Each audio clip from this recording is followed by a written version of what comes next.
I'll put tape around it later so that it'll stay and be here by the time the lift gets here. Now we can mark up where I want the next one to go, and I'll show you how to measure that. You always want to try and use references and carry them across to the other location. In this case, I have a crack, a stress release crack in the concrete, and I'm measuring from my first post location to the crack, which as you can see is about 20 inches. So I'll follow the crack to the other side of the garage, and I'll measure 20 inches here as well on the other side at the length we need for the width of the lift. Once that one is in location, we'll do the same thing here using the wall as a parallel, and we'll measure the length of the lift all the way down and get a third location down here. Then, once we have those three, we will draw a diagonal from this one that we put down first across the 206 inches that we know we have, and there's a tripod, and we'll make the final box of the location over here, and we'll measure the diagonal and also the distance from the second location and also the distance of that second location from the wall, and then we'll measure that location from this final one across to its adjacent, and then we'll finally measure the second diagonal. So let's get started. Okay, to make the second location, we measured across 110¼ inches, and we landed right here where that mark is, and then we measured up 20 inches from the crack so that we're sure to be parallel. Now we know where the corner is, and we can draw in the second post location. Okay, so from our first post location, we're going to measure 174 inches for the total length, all the way down over here, and we're going to make our mark right here, 174. And now we can put in our third location.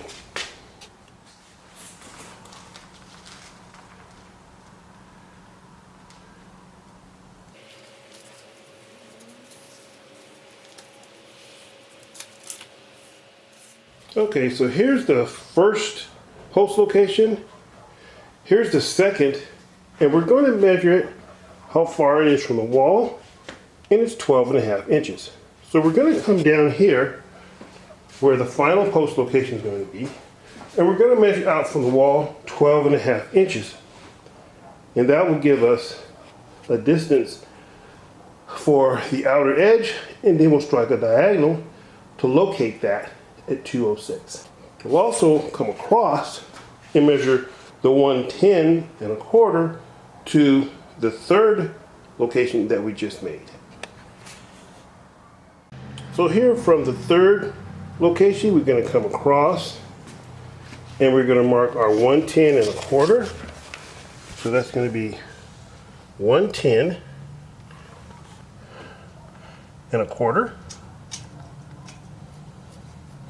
So that should be the outside of our box. Then we're going to measure, to double check that, from the wall, 12½, and see how they line up. So it should be pretty close to the same. If you look here, we're really close to 12½. That's pretty darn close. So I'm happy with that. So now we can come across with our diagonal at 206 and get our outside corner and put in our last location.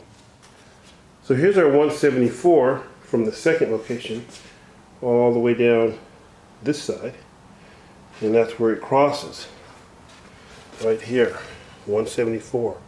So we should get 206 right at that T. Let's see what we get. Okay, so here's our first post location. Here's the diagonal to the fourth, and let's see how close we are to 206. Here's our crossing, and it looks like we're pretty close. Let's turn around We don't have to read upside down. And it looks to me like we're pretty close to 206. So we'll make our final square post location and show you what it all looks like.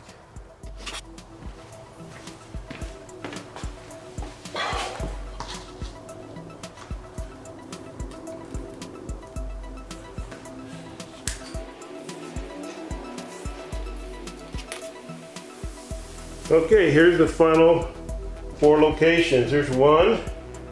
Crossing there is number 2. Then we came along the wall and we did number 3 over here.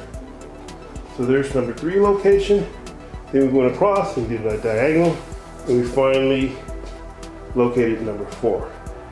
So this is where the posts will be.